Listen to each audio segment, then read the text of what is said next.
Mága Ceann Comhairle, just to my colleague Deputy O'Dowd, certainly I will engage with you directly on that. If there's anything that can be done to assist in that regard by way of clarification, and particularly around the process, basic minimum standards must be adhered to, and there should never be a situation where people are knowingly left in living in substandard accommodation. And so I'll engage with you directly on that, Deputy. I've taken a note of the points that you raised. Just to turn to I'll address the amendments in block, if that's okay, in the interest of time, Ceann Comhairle, and I note that members have addressed their amendments in block also. Now, look, we've amendments 1 to 15 and 19 to 21, and they all pretty much relate to the extension of the emergency period past the 12th of July, and there's a variance there.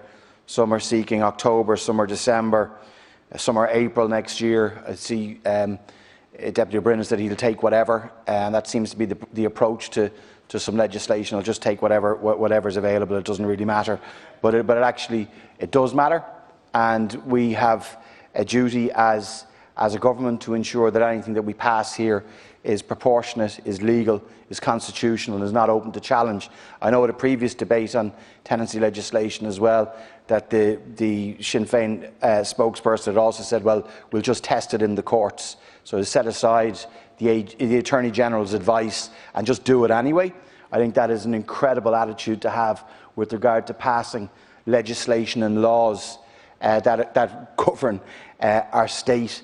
And when we've the opposition spokesperson saying, well, you know what, just test it in the court and just set aside any attorney advice, doesn't really matter because I know better and that's fine. That's not the way any legislation should be approached, and it maybe gives a view into the psyche of some opposite as to really that they will say or do anything if it's seen to be able to advance their own position.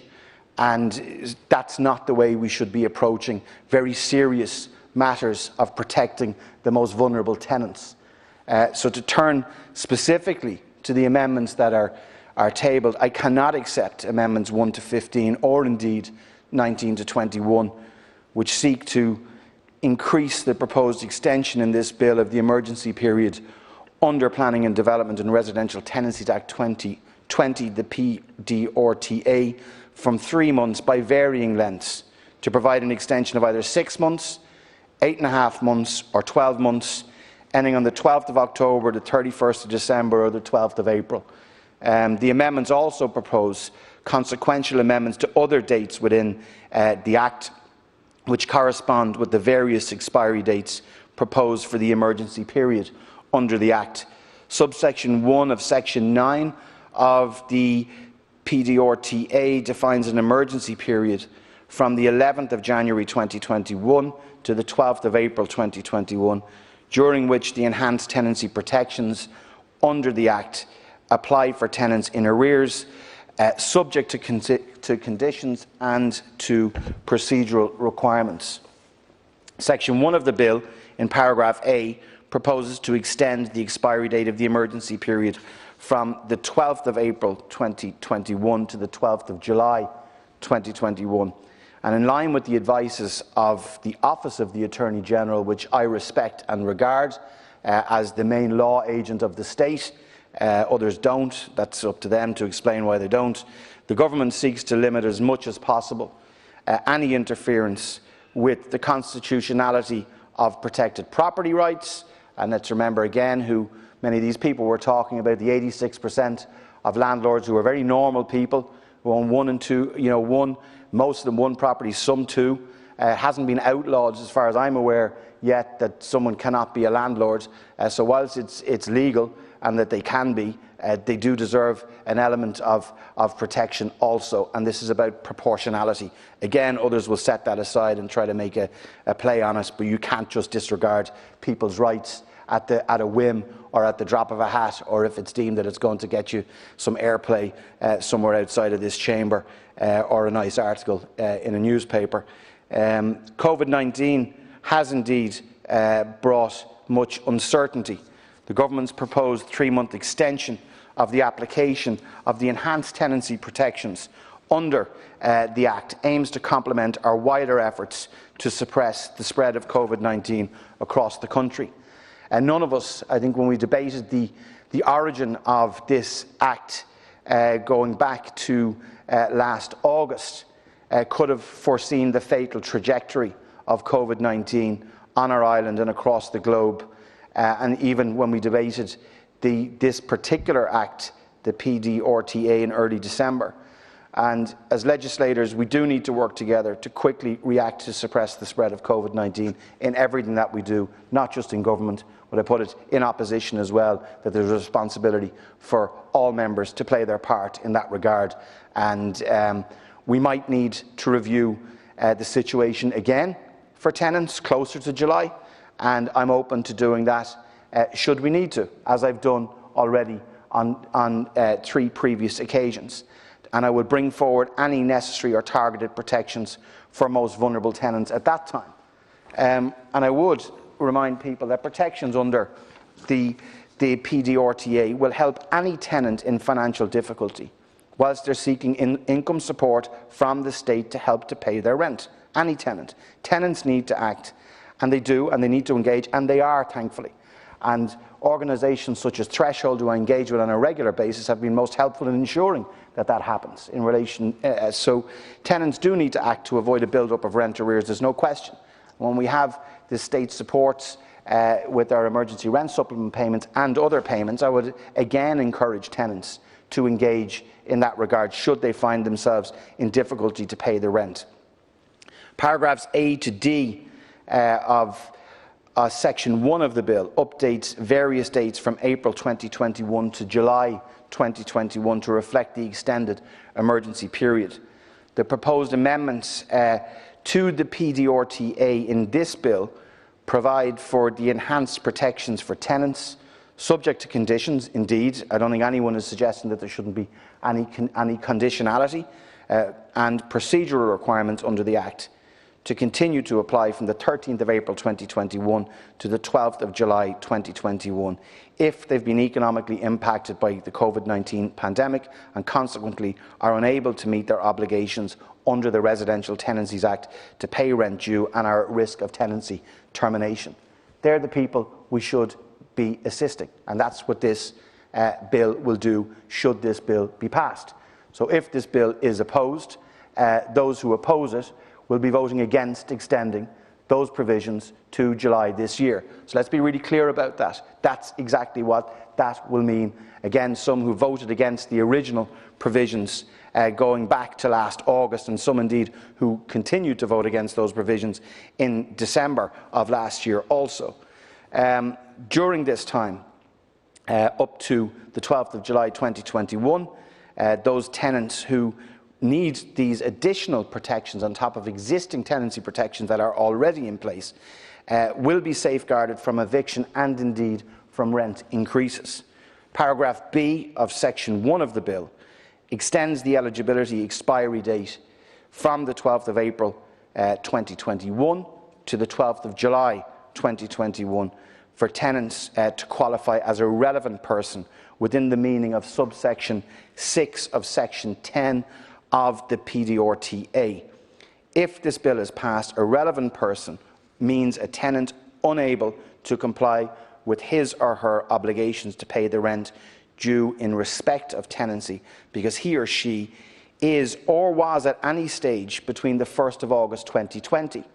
So even if one has not sought those protections up to now, if they were impacted going back to August of last year to July 2021, if they've been in receipt or entitled to receive illness benefit because of a COVID-19 absence, or in receipt or entitled to receive, so you don't have to be actually in receipt of it, of the temporary wage subsidy, which tens of thousands of our people are, and another state support, a government support that's in place to keep people working and connected with their job, or any other social welfare payment or state support paid as a result of loss of earnings due to COVID-19. And this includes the rent supplement or the supplementary welfare allowance. It is really abundantly clear as to what those protections and who a qualifying person would be. And again, if someone thinks there should be additions to that, well then come forward. I think we've covered those who really need the protections as well as possible. Others will just disagree, but we're used to that. Paragraph C extends the eligibility expiry from the 12th of April 2021 to the 12th of July 2021 for landlords to qualify as a relevant person within the meaning of subsection 6 of section 11 of the PDRTA. And pursuant to this, a relevant person means a landlord who is or was at any stage between the 1st of August 2020 to the 12th of July 2021, and this is the landlord, if the landlord was in receipt of or is entitled to receive illness benefit for COVID-19 absence. And those small mom and pop landlords are people also and who do have rights, and those rights need to be respected also, and there needs to be a proportionality between their rights and the future protections that we bring in place. And indeed, a relevant person means a landlord who is in receipt of or entitled to receive the temporary wage supplement or any other social welfare payment or state support paid as a result of loss of earnings due to COVID-19. These as well can be our accidental landlords that unfortunately many of us know too. I think they deserve protection. They deserve to have their rights upheld also. Some may believe that they don't. That's fine. They can stand over that decision themselves.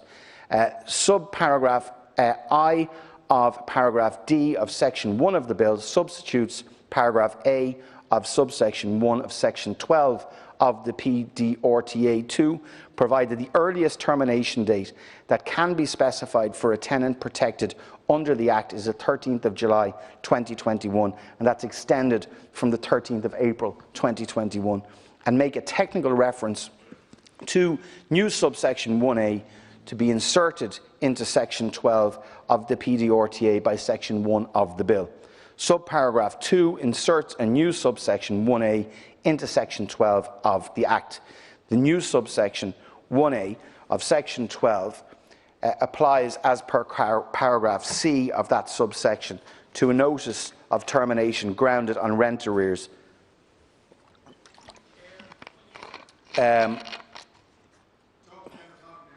I'm actually responding to Lana, right? Well, Top Roner.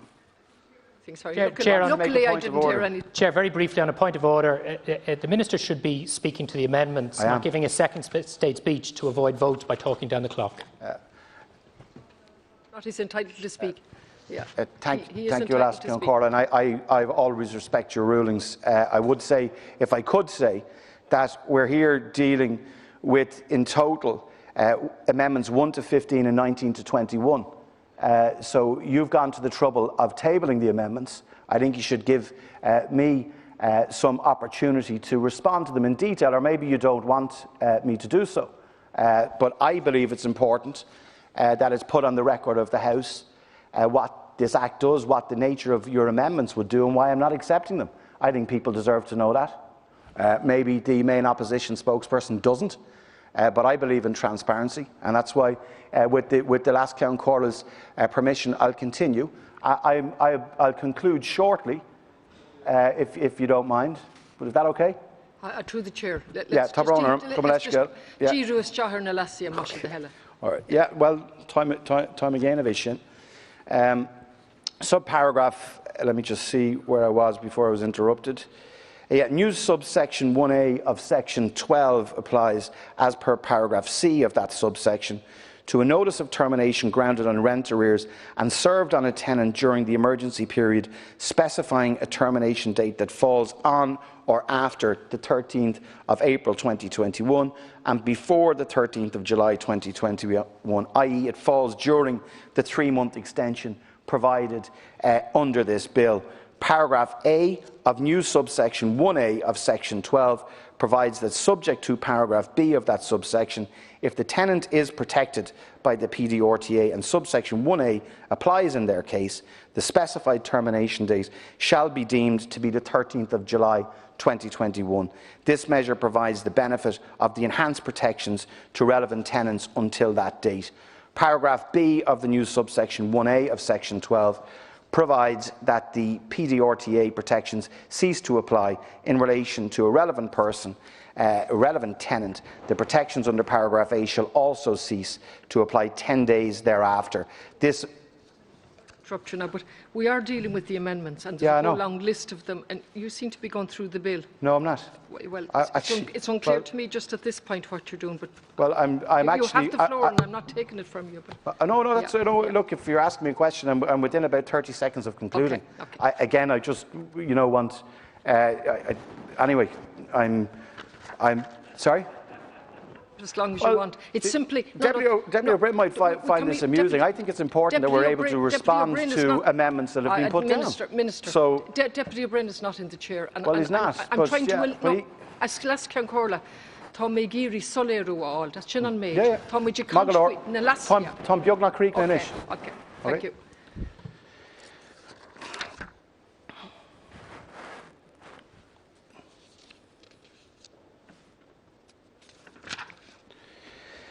Just as I was saying, I just concluded in reference to the grace period, and just finally and in conclusion, I'll ask Ceann Comhairle, subparagraph 3 of paragraph D of section 1 of the bill provides a technical amendment to paragraph A of subsection 2 in section 12 to update the deemed termination date from the 13th of April to the 13th of July in respect of a tenant who was served a notice of termination grounded on rent arrears prior to the 11th of January 2021. I think it's important that that distinction is made and is put on the record of the House here today.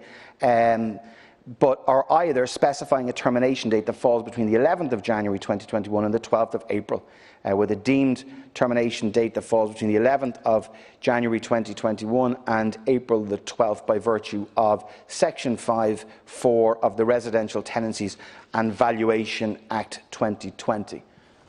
Sinead.